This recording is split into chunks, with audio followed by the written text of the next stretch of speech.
Slipknot without the screaming, an energy so stark, a Marshall Mathers without the rhymes, like executing Beethoven music without the lines. You know something's missing, but you can't figure out why. Maybe it was done and fleeing and the music's about to die. It's like the Snoop without the dog, and a tour without the smoke, Biggie without the Smalls, Tyson without the Broke, Led without the Zeppelin, Strummer without the Clash, Paul without Lennon, like Johnny without the cash, like Mick without Keith, and the band without the boss, just like Angus without the Young, and Wings without the sauce, Guns without the Roses, Axl without Slash, a guitar without Jimmy, a finale without Mash. When life seems down and everything tattered, take a trip with us back to when the music mattered.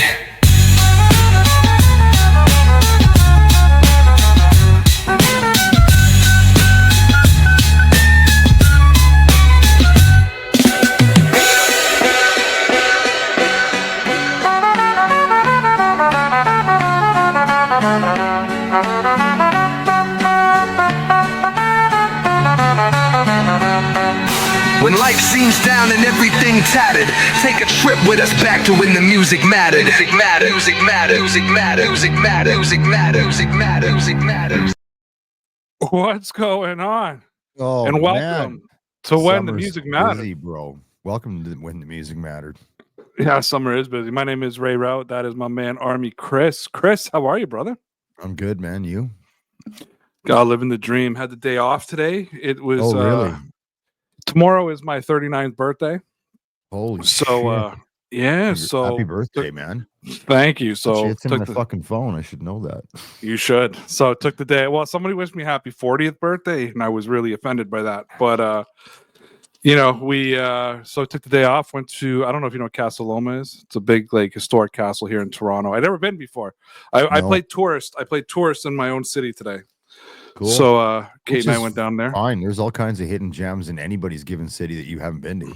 Absolutely. Because I don't know, just taking off taking a Tuesday off for your birthday sucks. So I took the Monday off, and there we go. Dude, we got a full show today. We've got a great Superband coming in with us tonight. I believe, if I'm correct, a 9-piece group. We have 3 of those members with us tonight to have a good chat. A 9-piece group. I could be wrong, so let's not emphasize the 9 until they confirm it. We'll so let them confirm or deny how many. I listen to their stuff, and I can't wait to get into it because I'm really having a hard time putting my finger on like genre. So can I tell you, funk, soul, folk. That's what that's my interpretation.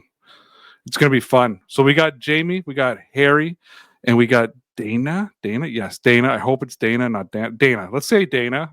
And even if it's not, we'll just call her Dana the rest of the day. We will for the rest of the night. We're going to call her Dana. And yeah, so this is a Secondhand Dreamcar, a super great band. If you haven't had the chance to hear them yet, you guys got to go check it out. Let's have an hour conversation, talk some music. Let's start with saying hello to Jamie, say hello to Harry, and say hello to Dana. How's it going, everybody? Awesome. Hey, Ray. Well, thank you so much for being here. Is it a 9-piece band? Did I get that correct? Nailed it. Wow. Is it Dana? It is Dana. Yeah, you got that too. We can end the show. We can end it right here. Dude, thank you for coming on. Yes, we nailed it all. On until next time. We're out. Listen, I want to start right here. So when I was reading about you guys, this all started with a jam session that turned into a band. So just walk me through it. How did Secondhand Dreamcar start with a jam session? Sort of, I think, was it in the middle of COVID or kind of post-COVID? And how did it turn into a super band? Who wants to take that?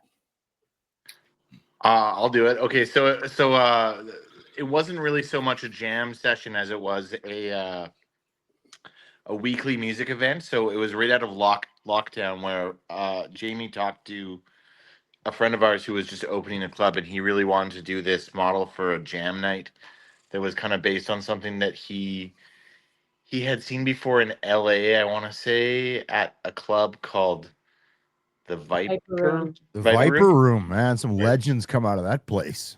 So they did this thing called a pro jam there, or maybe that's just what Darren called his, where essentially professional musicians would be on a list and be invited out to come and do these jams where they would just learn a couple of cover songs to play with people they've maybe never played with, and all pros, so people would go up and nail it, and it would be cool, and then people would maybe get gigs or form things out of it. And Jamie got asked to run this jam, and sorry, my cat is trying to attack my water, so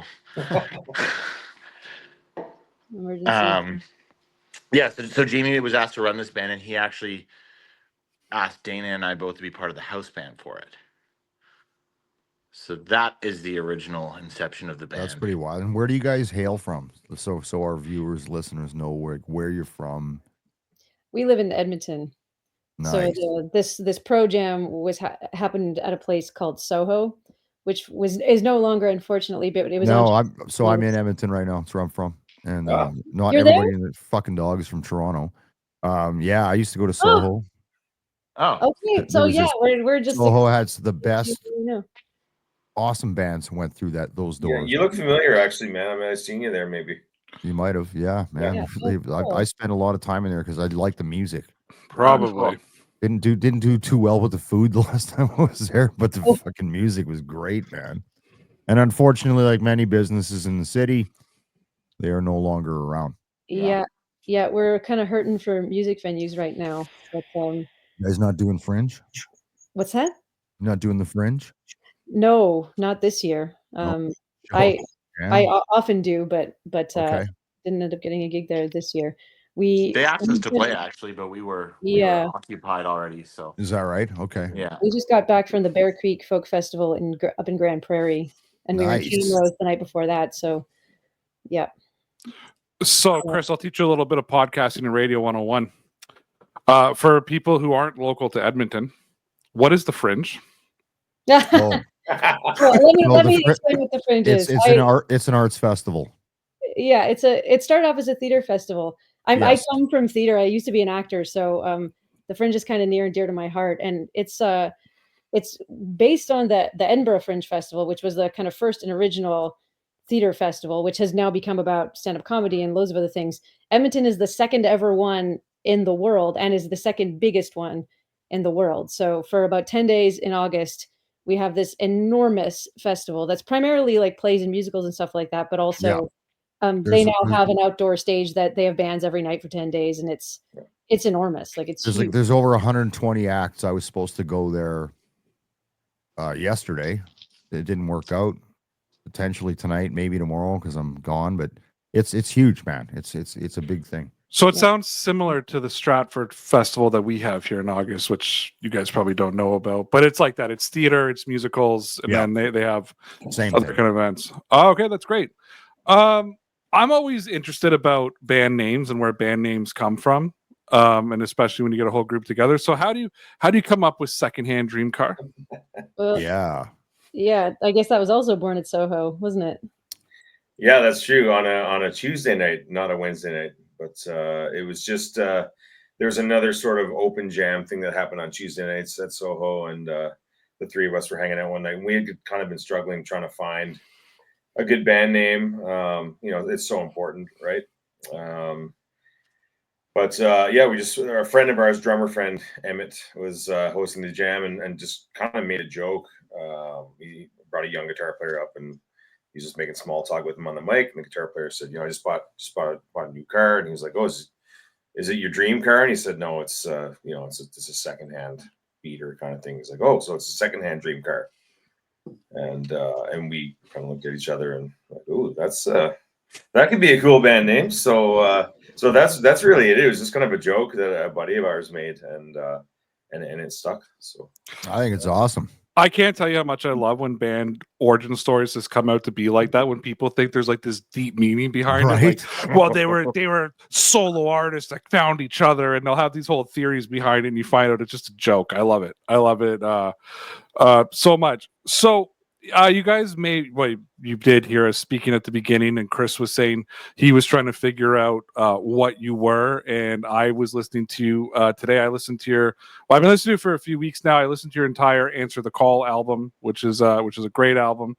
So I found every song to have its own flavor, which I really loved about it. Yeah, I was trying to lock down like genre, not that I'm trying to put you in a box. So this is really unique. And maybe I'll just ask the three of you one by one to tell me, like, if you were to try to fit yourself into a genre, which from an outsider seems impossible, as I was saying to Chris, funk, soul, folk was sort of my take from it. What kind of genre do you fit your guys selves into? Maybe we'll start with Jamie, and then we'll go around the circle to Harry and finish with Dana. Yeah, I sort of think of it as like a, soul, funk, blues, definitely some blues in there too. And we actually kind of fall under, sort of fall into the blues category for certain things. Like, when we apply for awards and things, it was sort of recommended or suggested to us that we go into the blues category. But there's definitely other elements in there, definitely elements of Motown and funk, soul, yeah. Harry, do you agree, or do you see it differently in a genre, from a genre standpoint?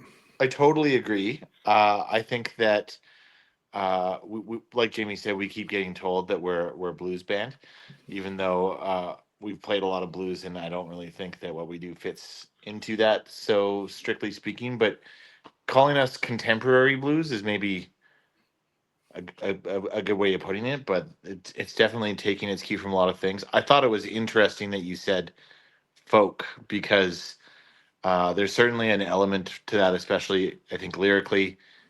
But both Dana and I have pretty significant folk music backgrounds.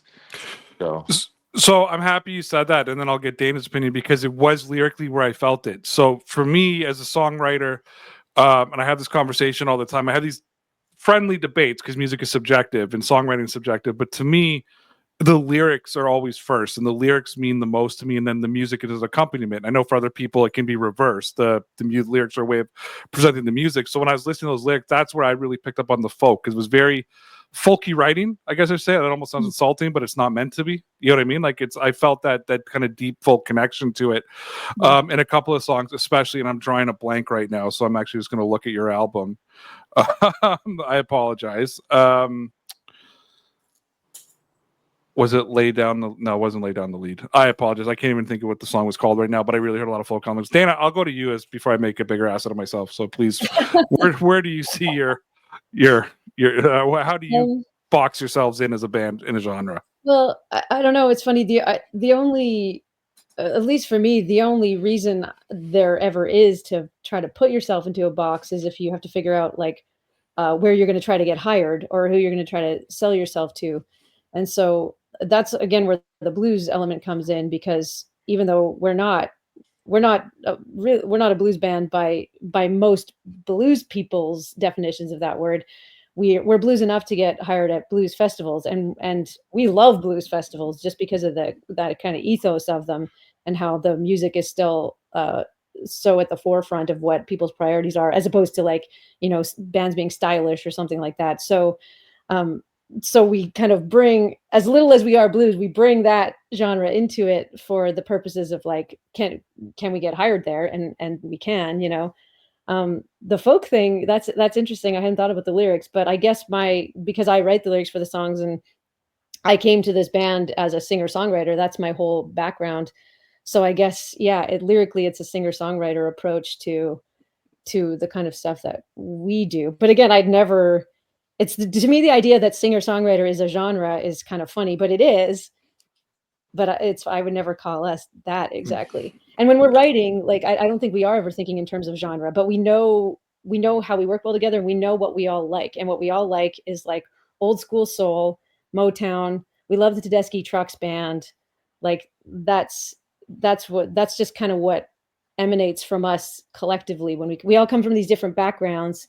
Like, Jamie's more of a jazz musician and, like, loves his funk, and, like, James Brown, and Harry has been an engineer and has his own background in, like, recording a lot of folk artists and playing lots of different genres, and I have my folky singer-songwriter background. But it seems like when we come together collectively, where our heart lives as a band is kind of in that pocket, where it's like when we were doing cover tunes, we were doing we know, like, 15 Tedeschi Trucks Band songs, like.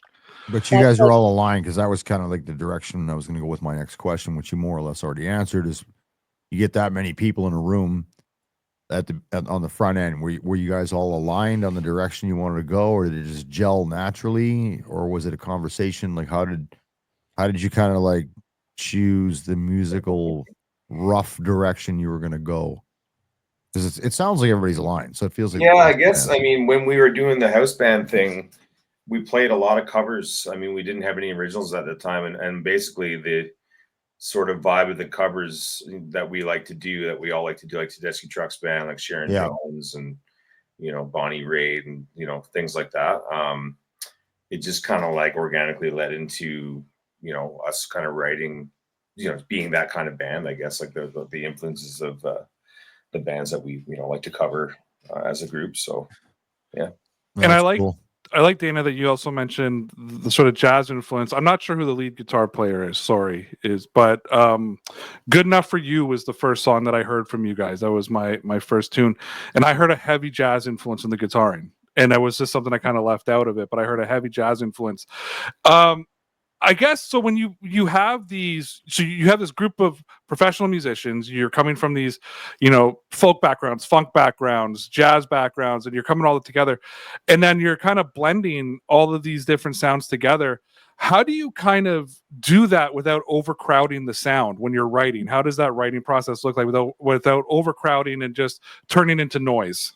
It's a good question.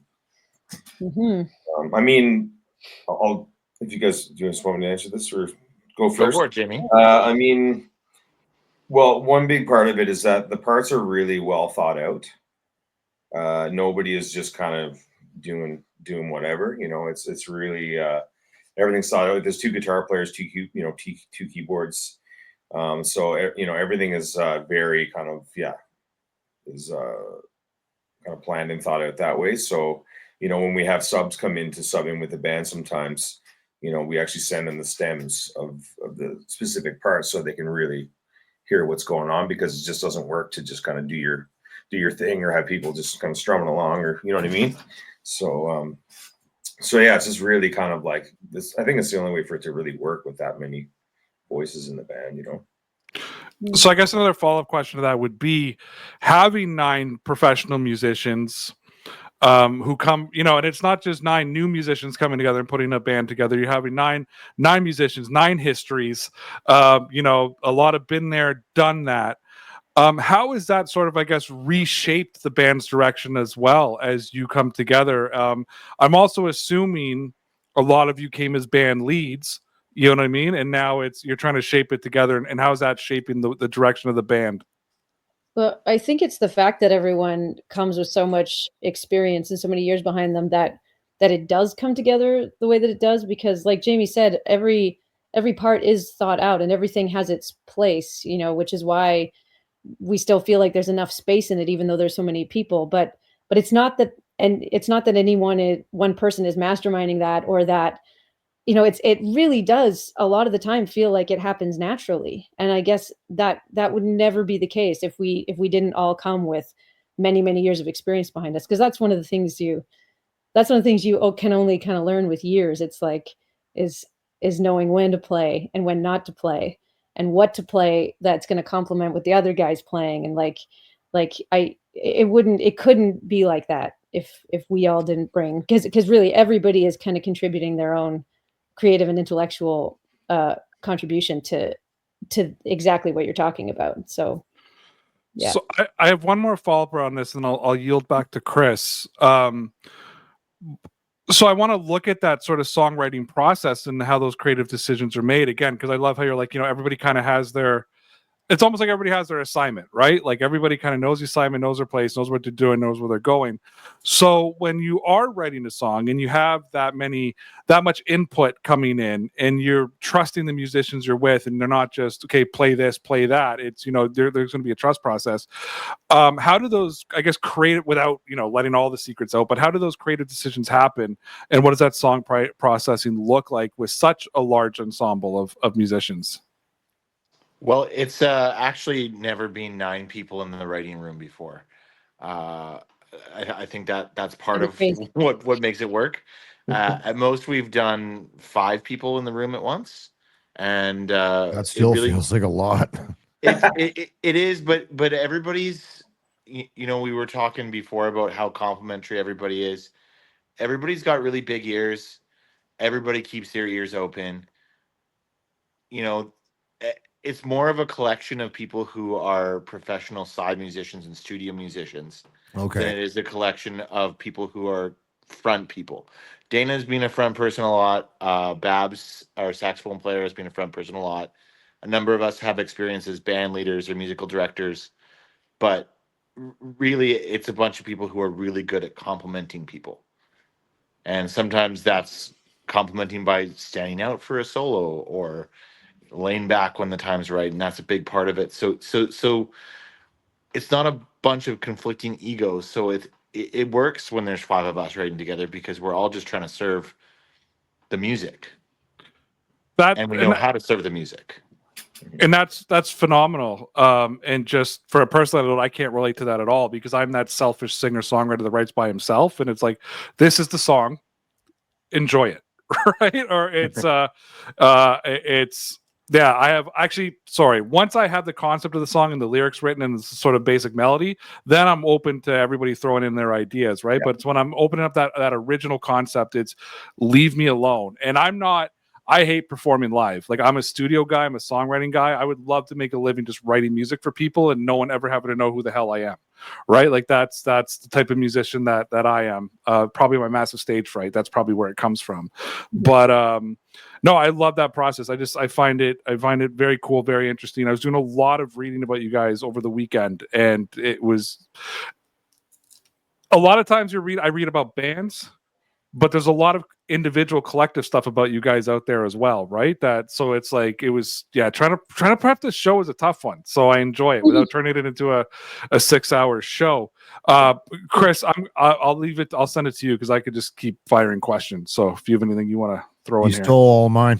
No, I'm gonna ask the same question. We pretty much everybody we talk to on the show, we have a core group of questions, and they often segue. And I try to derail Ray every chance I get, but I got nothing tonight. So my question is, and Ray, you know where I'm going to go with this. Is it like, do you guys write the lyrics first and then put the music to it, or do you put the lyrics to the music, or is it a combination?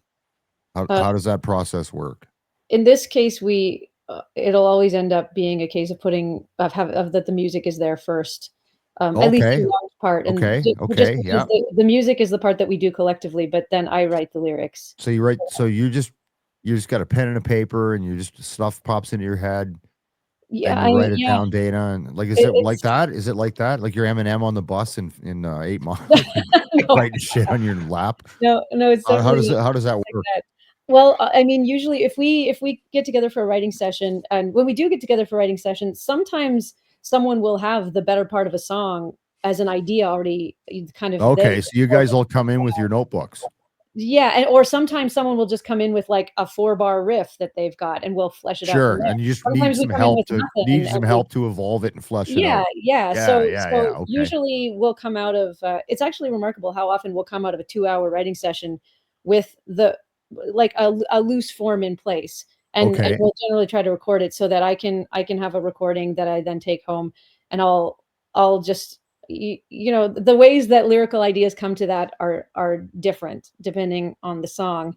It's very much dynamic and fluid, and I get that because I'm sure you've came in with poetry for that's what I call it first before music gets put to it, and then suddenly you hear the music that somebody else comes up to put to that and go, I'm going to change this a bit.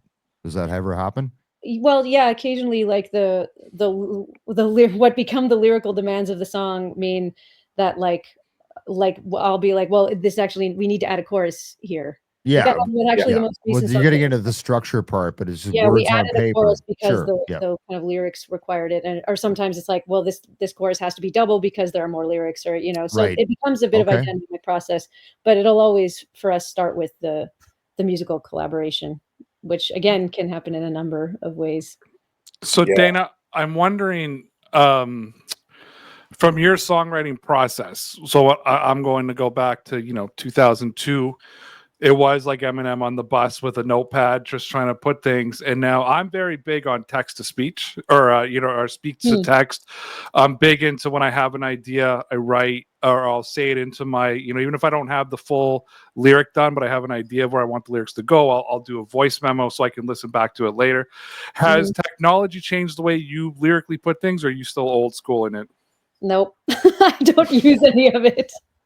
The way I write songs, I don't even use a paper most of the time until I'm like pretty much done. And I'm like, okay, the song's there. I need to remember it. Then I'll write it down. But before that, it's like, I'll just like sing it over and over again. And often I find that helps me come up with new lyrics too. If I got a verse and a chorus and I just sing that over and over again, like in the bathtub or when I'm driving or whatever, then often the next verse will come, but it's like, no, I mostly just use my voice and my body. Those are my main So what's your, like, how long do you think, and this is a bullshit question, how long does it take normally for you to come up with a song?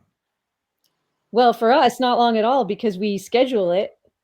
Oh, okay. So say, hey, we need a song here. And we'll usually come out with, we'll come out with like the skeleton of a song or like the form. But for you, so outside of the band.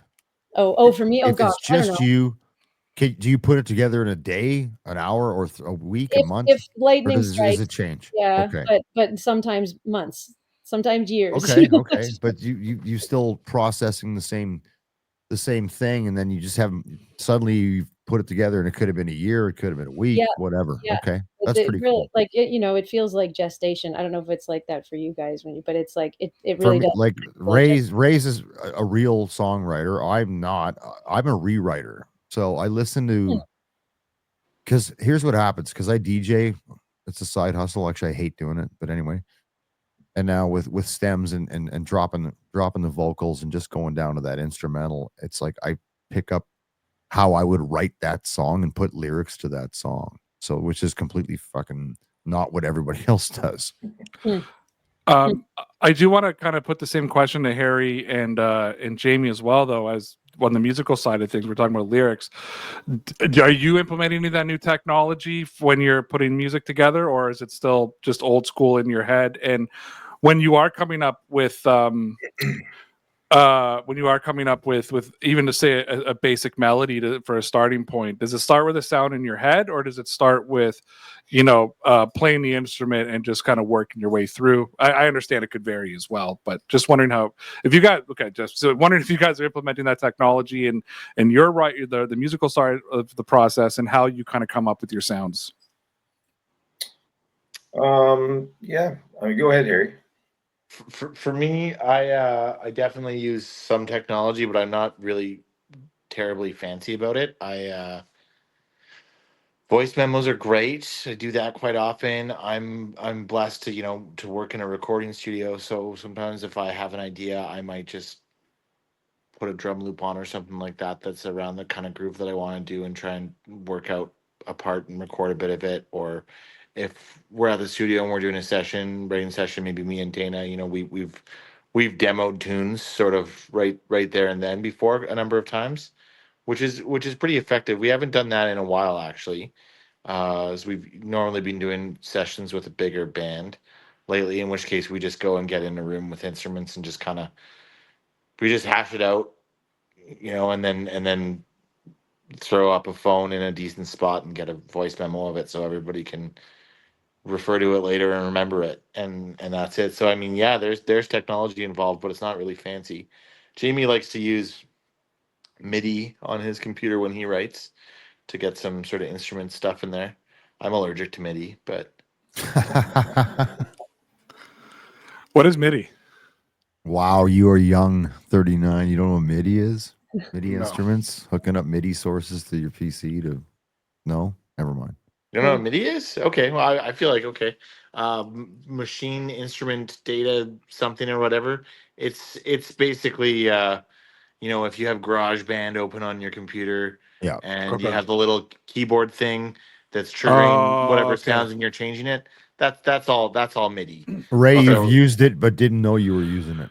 Yeah. No, I don't. I have my drum kit, my bass, my guitar here, and I just I'll start with one and just record one and then record the other. I don't loop or track anything. I do it all on my own. But you put it into your You computer? don't use virtual instruments or anything. You just use the real things. I use the real things. Yeah. I have Okay. endless love and Well, respect for that. Good Thank you. on Yeah, you, man. man. Okay, so you got some old school in you. That's good. Yeah, that's like I don't really do the MIDI thing either. When we like at the studio, we have a big collection of vintage keyboards and stuff like that, and even the band, we quite often will lug around a real Hammond organ. So Oh, that's amazing.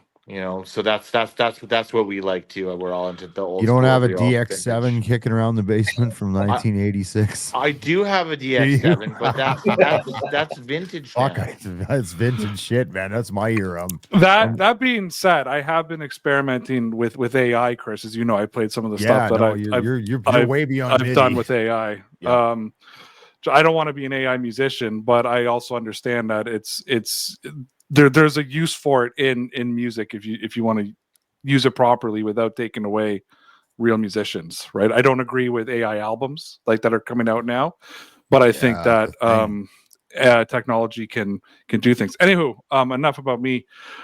So Answer the Call, I believe it's your first studio album that was released, correct? Full album. It was a great album. I've listened to it from start to finish. I give you guys a lot of respect too, because I think it was a 10-song album, correct? Right? A lot of first albums are like 6-song EP. So to come out with a 10-song, I loved it. Answer the Call, obviously the title track. I'm wondering why choose Answer the Call as the title track for the album. Good question. I think it just, like, of all the song titles that from the songs that are going to be on the album, it just seemed the one that would make a really great title. And I also kind of gave us the image too of this kind of vintage telephone, which is on the cover of the record. Like, I mean, obviously the lyric Answer the Call is not literally about answering a telephone call, but it seemed like a fun visual engagement with those words to have, like, the vintage rotary telephone, which kind of then aligns, it creates a parallel with our vintage sound, like our love of vintage instruments, like the old school vibe. So yeah, it's just like when you're trying to come up with an album title, it's like, for me anyway, it's standard to kind of troll through all the song titles and see if anything would be appropriate, or in lieu of that, often just one of the lyrics from it will work. But yeah, it just seemed like the one. I generally defer to a lyric being the name of the album rather than a song title. But the way that Answer the Call sort of pertains and relates to the existence of the band, for me, it just felt so right and appropriate, because we didn't really ever decide to do this band and make it a 9-piece band. It just kind of happened. And it's almost as if we were answering a call from, the universe, that and we were open to it and receptive to it. And it's because of it that we get to do this thing. That's cool. Yeah. And it's a good name. You don't want a complicated album name. You want it to be straightforward, easily identifiable, and recognizable. And I think you guys achieved that. Oh, thanks. Yeah, it kind of rolls off the tongue. It rolls off the tongue. Do you have plans for a new album coming out soon? Because I think this album was 2024, correct? That it came out. Yep. So, anything you want to announce, or just shut up, Ray? Well, we have studio time books to record another record in November. Where do you guys record? At Harry's studio. Yeah, Riverdale Recorders. Okay. So myself and my partner there, Scott Franchek, we run that studio, and that's where we did our first record. That's where we're going to do our second record. I don't know where we'll do our third record. That seems pretty far away right now. So CKUA did name Answer the Call one of the top 100 albums of 2024. When I was reading through, and I'm just wondering how that kind of recognition feels when you put out an album like that. Felt amazing, absolutely amazing. And I mean, I think they actually just did that top 100 based on number of spins. So we were their sixth most played album of 2024. Oh, that's awesome. And, nice. Congratulations. That's friggin' awesome. Thank you. Yeah. And it was well done, guys. Good for you. It Thanks. felt really great. Felt like a huge milestone, huge recognition of the hard work that we put into it. And considering it was a pretty late release in the year, it came out in October. Really felt good. So yeah, we're proud of that one for sure. That's awesome. Okay, I'm gonna phrase this next question carefully, not to offend anybody.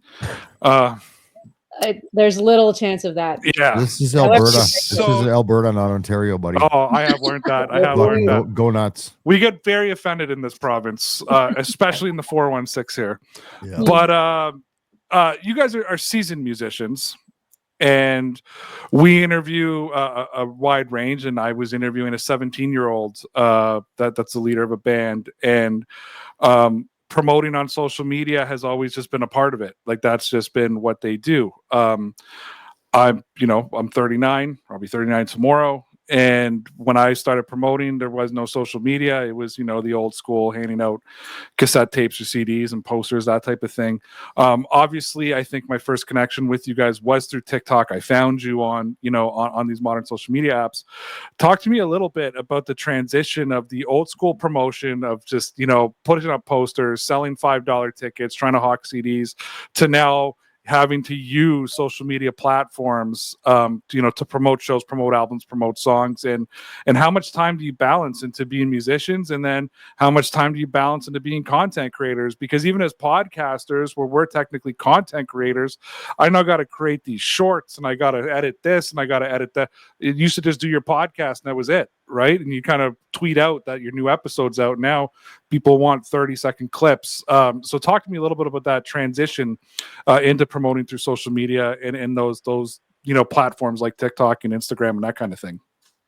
Frankly, Ray, it's astonishing that you found us on TikTok, because our TikTok game is not strong, man. It's better than mine. My TikTok secrets are, when I have a reel that I have made for Instagram, if I remember to also put it on TikTok. that's what we have on TikTok. Yeah, we're thinking about paying my teenage daughter to maybe give us some tips or something, because none of us know how to use it. But I run everything. I have 0 posts. I only got on TikTok because Ray just put the fucking weight on me, and I'm like, okay, I'll get on the damn thing. Well, don't know how to work it. It's just. Listen, I'm in marketing in my real job, and I have a 19-year-old daughter and a 14-year-old, and I rely on them to watch my stuff and tell me if I'm doing it right. Right. And I found you on TikTok because of my algorithm. I'll tell you what, like, because of what I do on that particular channel, my algorithm is just indie bands and Canadian bands across the board. So that's how, and it's just, and then as soon as I hear a vibe I like, I follow for a bit, and then get the courage to ask you to come on the show. So and thank you for coming. So I appreciate it. Yeah. It's Of course, thank you for asking. and I'll tell you guys, and I've told everybody this, and I will preach this to the choir without telling our audience the same story for the 14th time. I come from the sports world in broadcasting, where I've been quite successful. Let's just say that with a large following, and I love the music community. Like, I just love the music community to the sports world so much better. And I'm so happy that I'm here, because it's just lovely. You guys all say yes and come on the show, and you're supportive, and no one's threatening to kill me. And it's just such a beautiful, just a beautiful community across the board. That being said, Wow. when you go look at my sports stuff, and it's insanity. One of the questions that I had for you is, as you are being a Canadian music group, and coming from Edmonton's especially, and the different roots that come from Alberta, do you see yourself as kind of carrying on that Canadian tradition of music, or are you trying to reshape the Canadian music landscape? Ooh, that sounds very lofty and ambitious. Trying to reshape the Canadian music landscape. Yeah, get after it.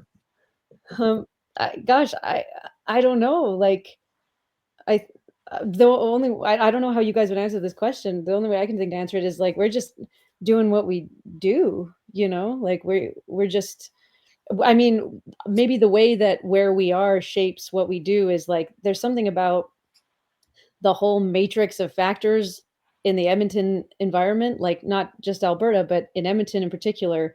And I mean, it's always changing. Edmonton has grown immensely in even just the last few years, but I moved here in 1997 from Saskatchewan, small town Saskatchewan, and Where? like where bigger, Oh my. like an Okay. hour west of Saskatoon. I was born in Esterhazy, so Okay, way down in we that. could talk 306 shit all night. But anyway, keep Yeah, going. Sorry. yeah.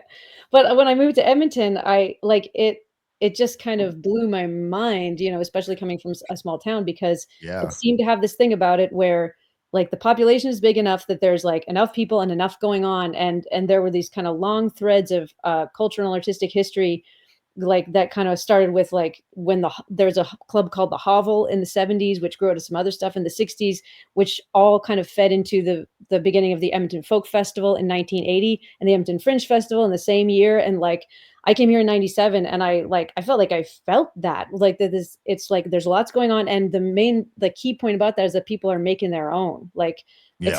it's not big like Toronto or Vancouver. So like, and it's not that expensive to live here compared to those places. So people can make their financial situation work and have space in their life to make what they want to make and do it in the way they want to do it. And you don't have to wait for money from a record label or getting producers involved with what you're doing. Like you can just make stuff. And that, I think that for me has always been what makes Edmonton what it is. And so I think that probably just naturally feeds into how we work, but how that feeds down to us on an individual level is simply that we're just musicians who love what we do, and we're just trying to keep doing what we do, you know. Yeah, there's no conscious thought about sort of what you asked. You know what I mean? We're not really thinking about that. It's just like Dana said, we're just kind of. I think she nailed it.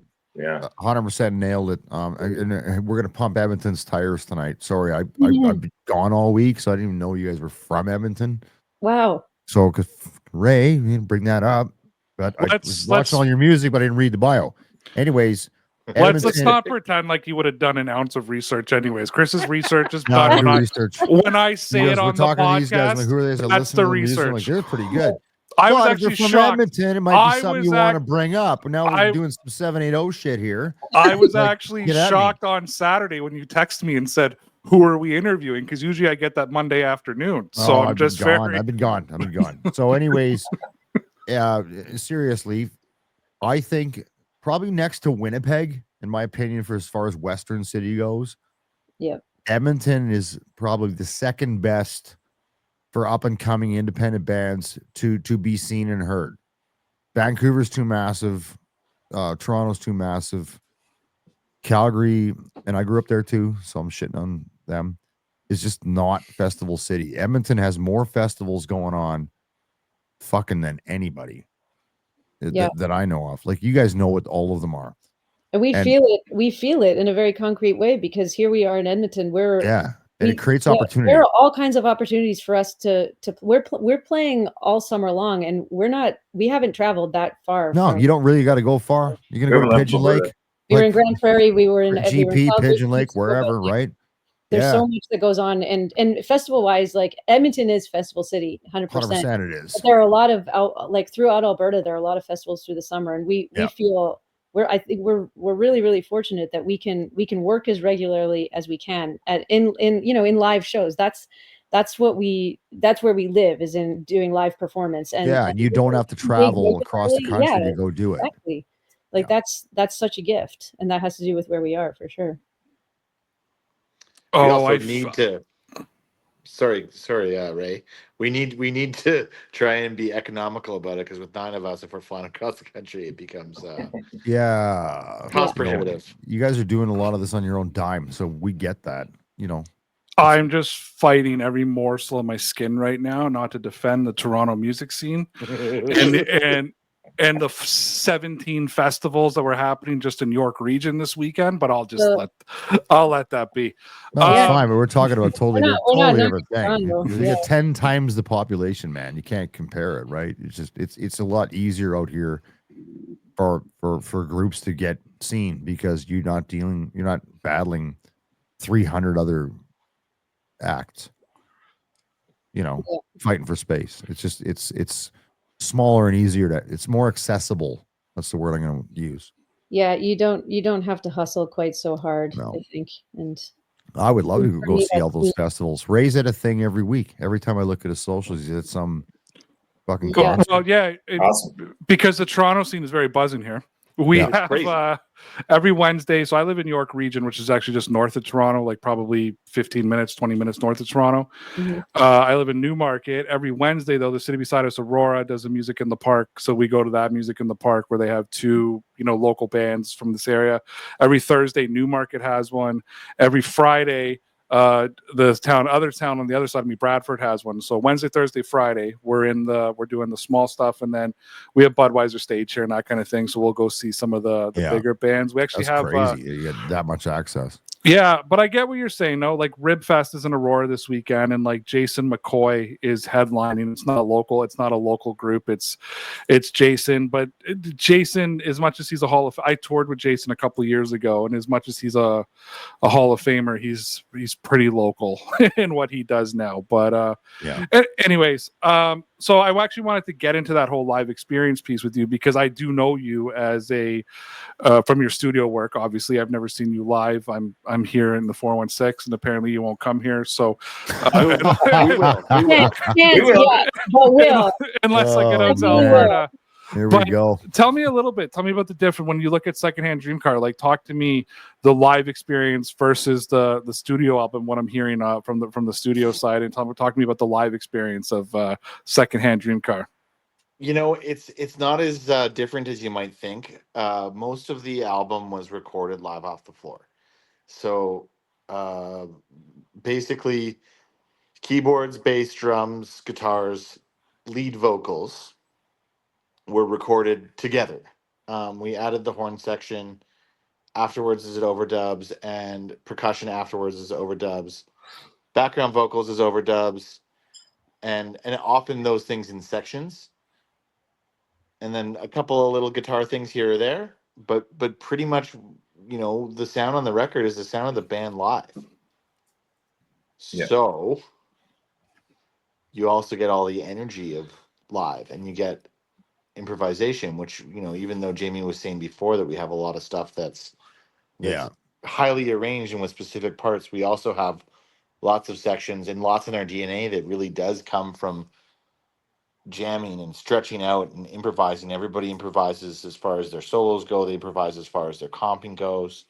So, there's some spontaneity involved too that you don't see Yeah, necessarily. especially if we're playing a show where we're playing, a longer set or a couple sets, like we'll do some cover tunes that are very conducive to stretching out and just kind of letting people. But will you ever take your own material and just freestyle it for a bit and change it up? Like it's not the same as the last time you played at the last gig. I mean, Sure. Do you switch it up like that?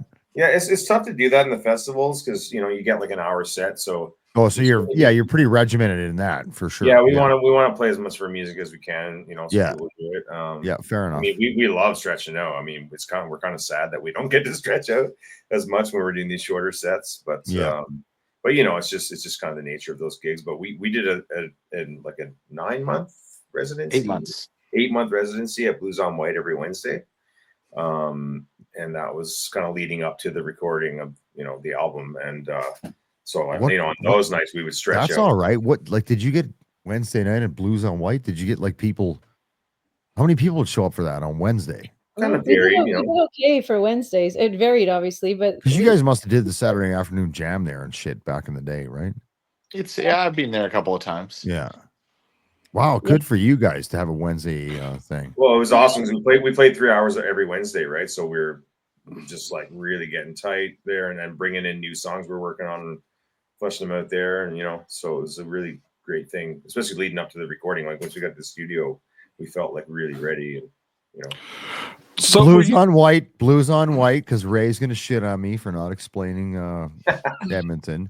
Is I would say arguably, no, it is the prominent blues bar on White Avenue, which is the prominent university area, Old Strathcona area of Edmonton, where all the culture. I lived down there for multiple years and spent way too much money down there.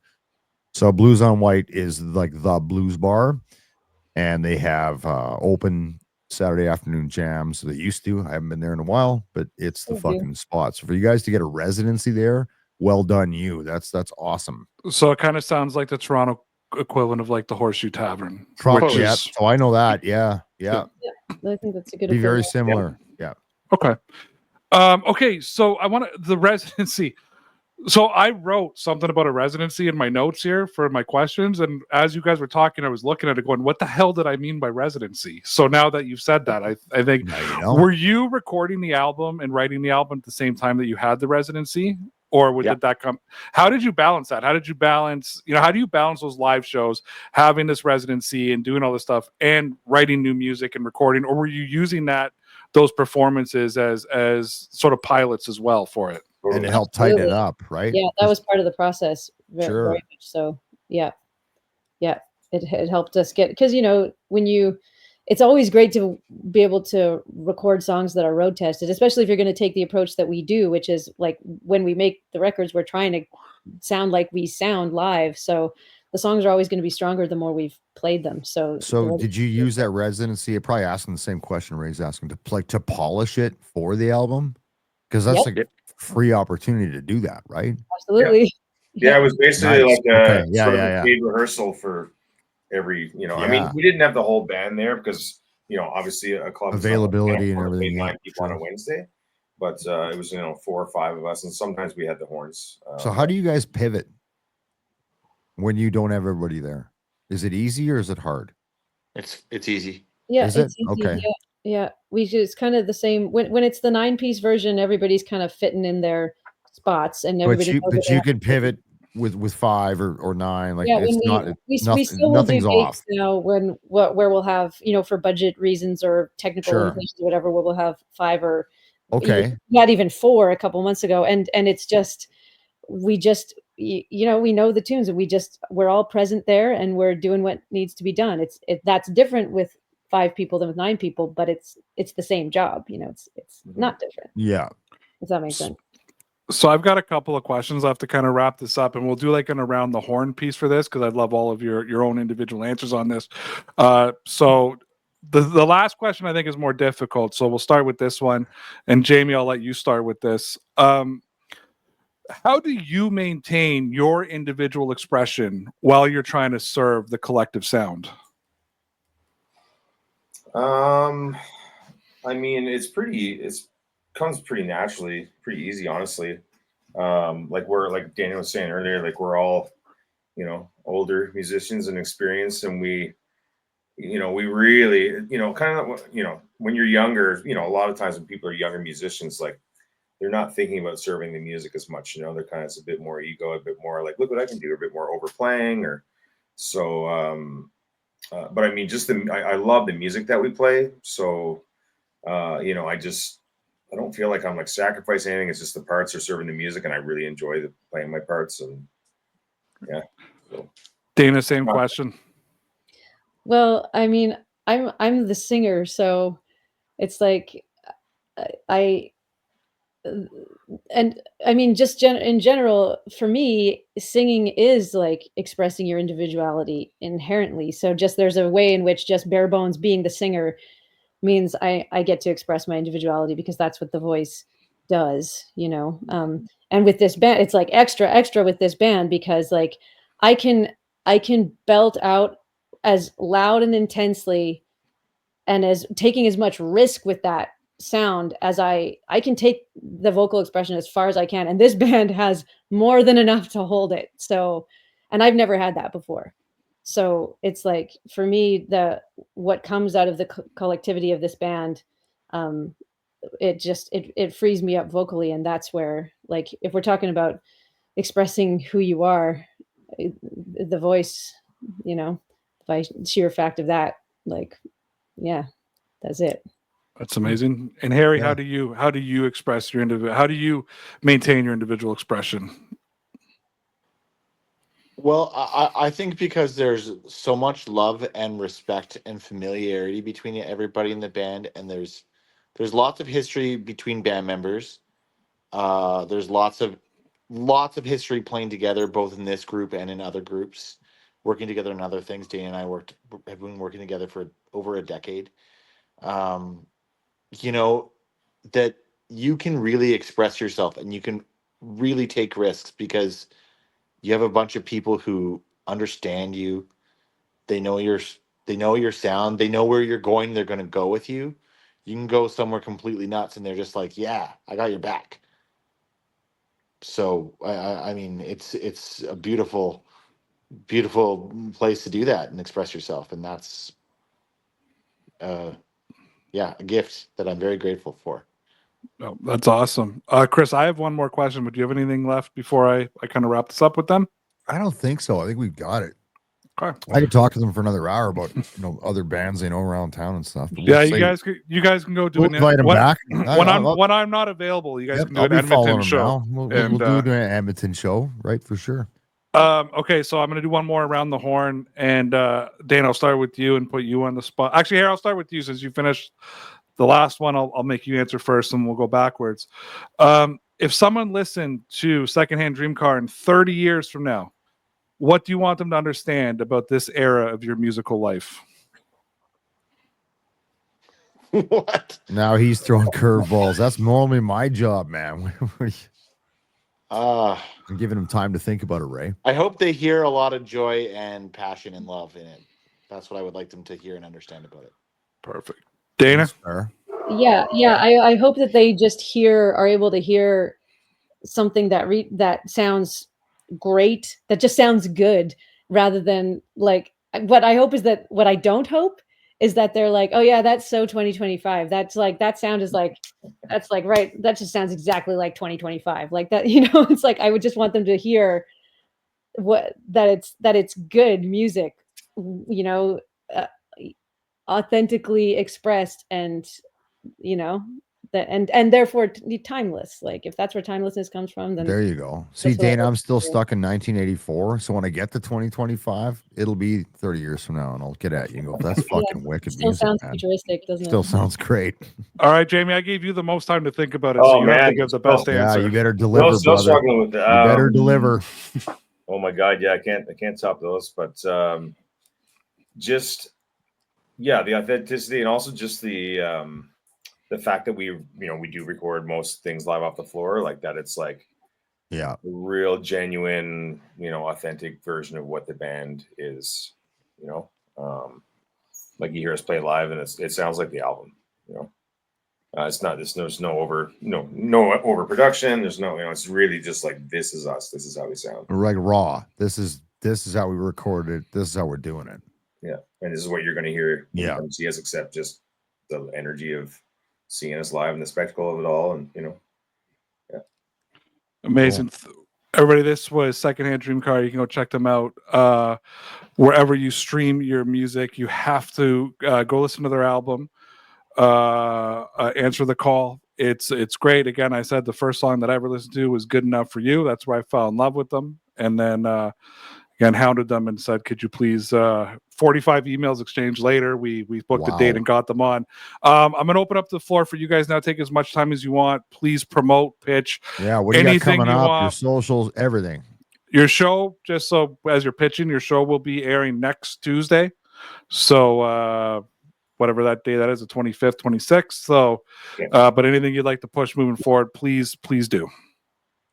Well, people should just always go to our website, because that's where people who are local can find out where we're playing. You can sign up for our email list like that. You can buy all our merch like that. We got really great merch. We got great t-shirts and great hats that people really like to wear. So like the website is the go-to spot. Like that's it. That'll get you. And of course, our social website is secondhanddreamcar.com. There we go. And then on the socials, we're at Secondhand Dreamcar. So always, always go there and boost our numbers. We appreciate that too. 100%. Perfect. Well, thank you so much for being on the show today, everybody. This was When the Music Matter. You can find us on Spotify, Apple Podcasts, YouTube, wherever you get your podcasts, and you're listening to us right now. So I don't know why you'd go somewhere else, but if you wanted to try us out somewhere else, we're right there. Of course, you can follow us on our socials at When the Music Matters. We're on TikTok and on Instagram. You can follow me on Instagram at Ray Rout. Follow me on that X Machine at DPN_Ray. You can find Chris at the Army Chris on Instagram and at the Army. What is it on TikTok? At the Army Chris 71. I have no posts. I'm still trying to figure out how the fuck it works. Don't worry about it. Just go with Instagram. Perfect. So, guys, thank you so much. And until next time, take care. And Thank see you. ya. You too. Yeah, thanks a lot. Thank you guys. Thank Appreciate you. When life seems down and everything tattered, take a trip with us back to when the music mattered. Music mattered. Music mattered. Music mattered. Music mattered. Music mattered. Music mattered. Music mattered.